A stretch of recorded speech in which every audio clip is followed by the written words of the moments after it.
Hi, welcome to SBR Videos. I'm Peter Loshak. We are talking right now with Steve from collegefootballwinning.com. We're covering college football week 10, and Steve, of course, has given us 6 free picks and videos so far this year. Swept the board with those picks, 6-0 against the spread, giving us awesome advice, awesome analysis and breakdowns, and of course, the payoff at the end. Free winners, 6 of them in a row. Let's see if we can do it 7 times in a row this week. Steve, thanks for being back with us. Thank you for having me back, Peter. All right, so Tulsa and Memphis is a game you're going to cover this week. Before we get to it, how's everything going at collegefootballwinning.com now that we're in the heart of the college football regular season? Thank you for asking, Peter. And all these videos keep talking about how the formula did last season, 66.18% against the spread, how the formula has done lifetime going into the season, 63.04% against the spread. So I like to bring that up, of course, because it's a great bragging point. But let's talk about this season. Yeah. So for the past 5 weeks, Peter, so when we feel like, we've had good current season performance data, we are 33-15-1 against the spread. That's 68.75% against the spread. That's for all of our betting recommendations, not just the formula. So the formula, all of these traps we talk about, all of our analysis, the videos, the free weekly picks, everything, 68.75% against the spread.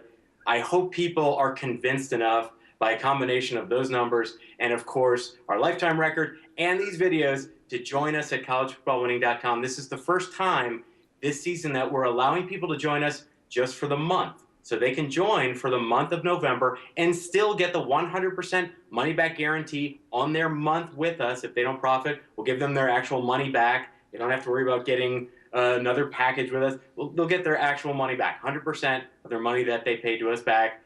So we offer that 100% money-back guarantee. All we do is college football betting analysis. Go to collegefootballwinning.com, put in coupon code SBR10. That's SBR10.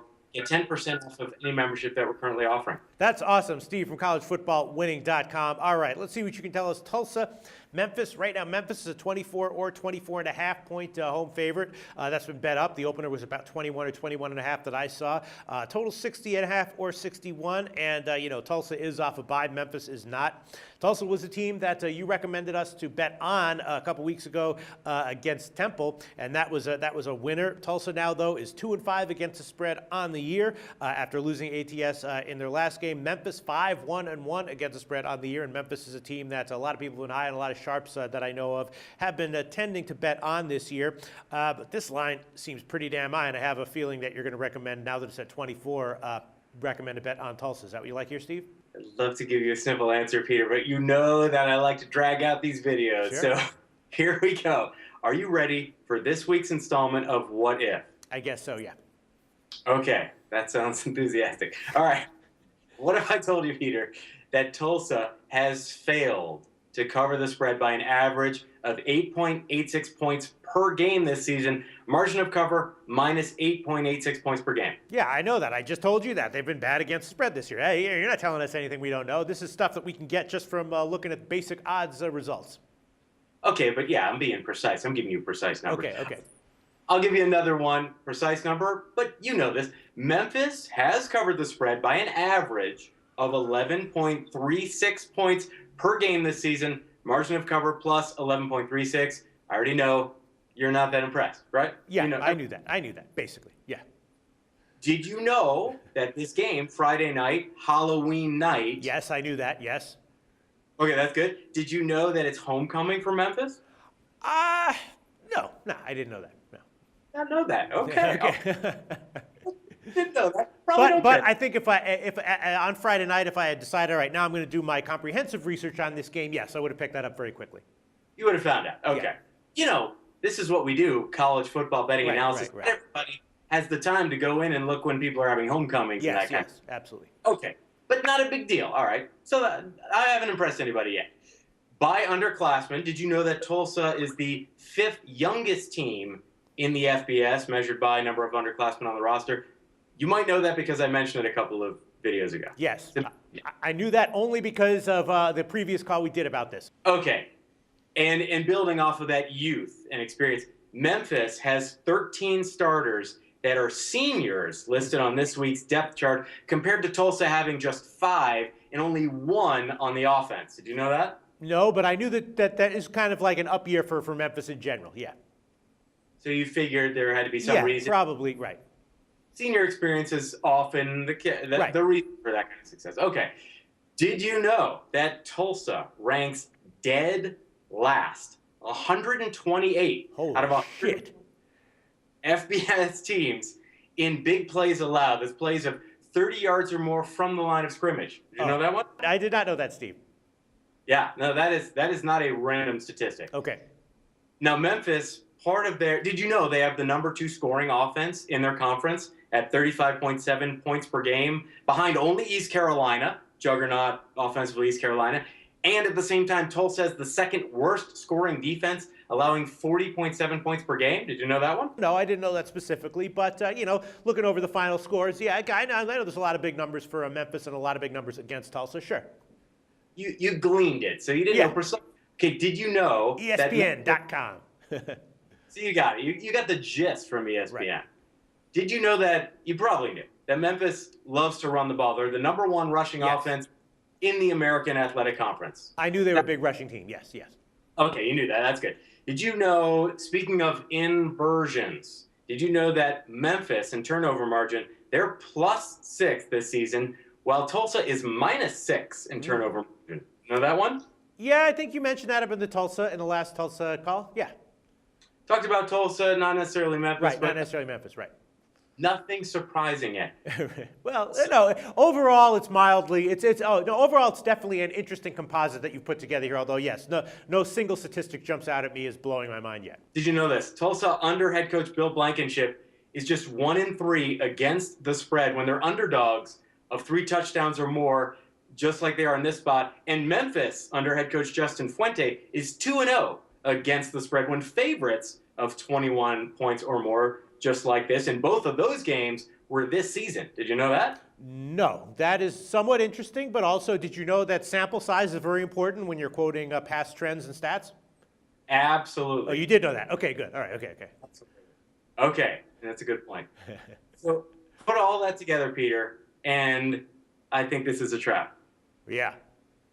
Did you see that coming? I did see that coming. Yes, absolutely. Because looking over Tulsa's past games, looking at each individual game, it's like there's some losses where it's like, all right, this is very telling. But there are other losses where it's like, well, I can kind of give an excuse for that, like when they got blown out by Oklahoma, when they lost in overtime to I think Texas State. It's like it hasn't been pretty for Tulsa, but there's a lot of games where I looked at over their past game performance and I was like, all right, I can kind of make an excuse for that. I can make an excuse for that. Make an excuse for that.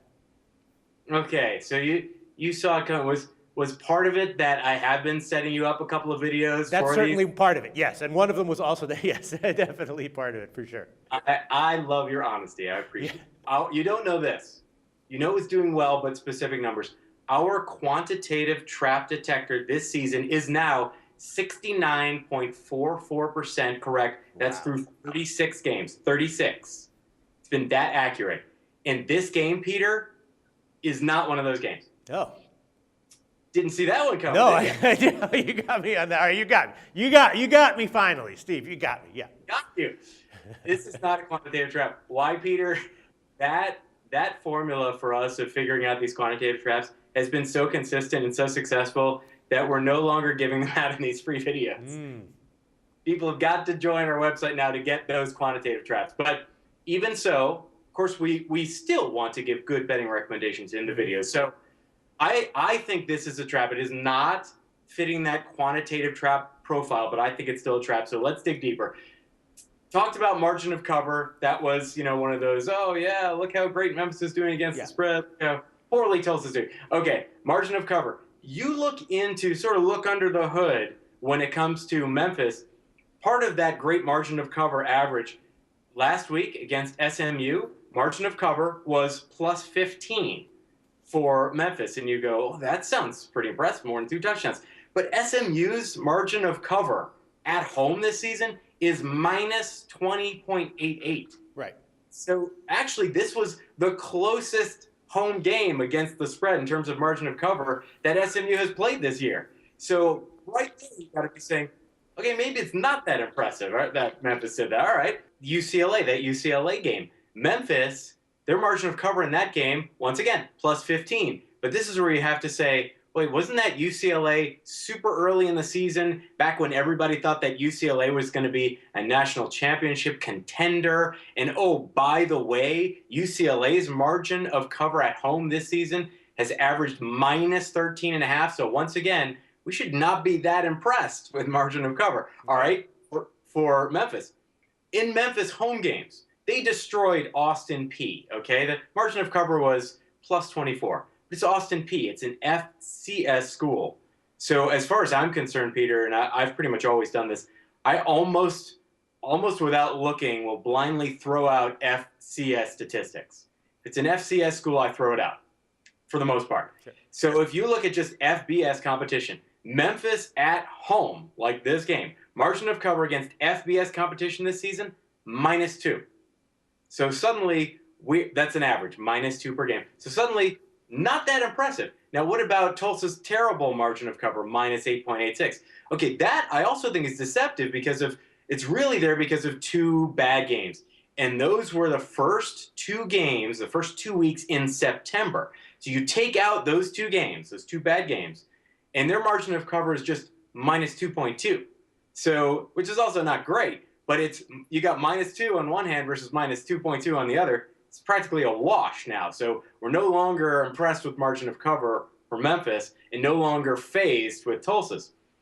And we've talked about youth. Now, when there is youth, when you got a young college football team in college football, a well-coached young team will get better progressively as the season matures. So our question is, has Tulsa improved? Are they well-coached? The answer is yes.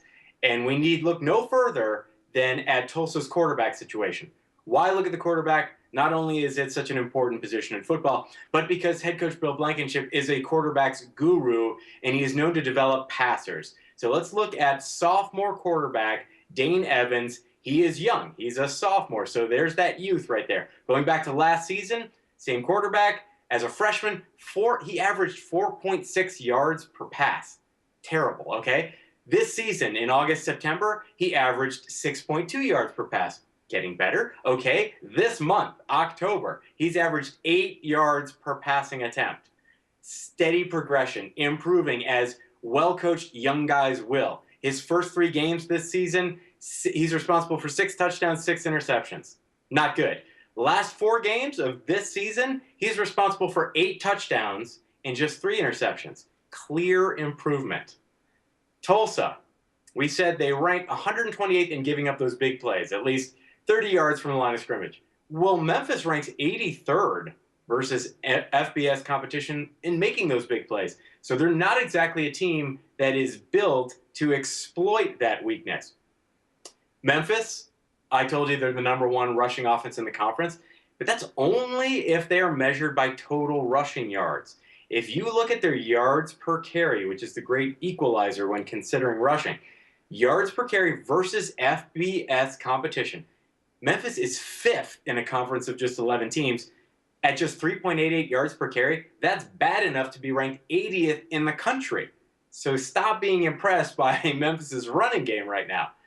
Turnovers, talked about that one. Now, this is something you and I have talked about, or I've mentioned, and you've agreed with me a few times this season already. Memphis has scored 58 of their 250 points off of turnovers. That's 8.29 points per game off of turnovers. Memphis's margin of cover at home against FBS competition, remember, is -2. If you're counting on points off of turnovers, we think that is real gambling. That is gambling because that category, Peter, turnovers and turnover margin, is one of the most random, that is least consistently predictive of all the college football statistics. All right, 2 of the 3 straight-up losses for Memphis this season were to teams that ran over 70 offensive plays. In fact, this season, Memphis has only faced 2 teams that have run more than 70 offensive plays, and they lost to both of them straight up. Okay? Now, head coach, well, that was this season. What about last season under the same head coach, Justin Fuente? How'd they do last season? Teams ran over 70 offensive plays. They went 0-6 straight up last year. How about the year before? Justin Fuente's first year as head coach at Memphis, 1-5 straight up against teams that ran more than 70 offensive plays. So as a head coach at Memphis, Justin Fuente's teams are 1-13 straight up when they're facing teams that execute more than 70 offensive plays. Tulsa averages over 84 offensive plays per game this season. In fact, to find a game where they had less than 70 offensive plays, you'd have to go back 14 games. It's more than a year ago to find that last time that Tulsa ran less than 70 offensive plays in a game. Final point here, Peter, and one of your longest videos ever. The final point is Memphis will be without their best defensive player for the first half. He is suspended. That's linebacker Tank Jakes. He has 86% more tackles than anyone else on the team. He's led Memphis in solo tackles for the last 2 years. He suspended the first half. The conclusion here, Peter, is I think this is a different kind of trap. It's not the quantitative trap that I've been talking about, but I think this is a different kind of trap. All of that said, and you've heard all the arguments for that.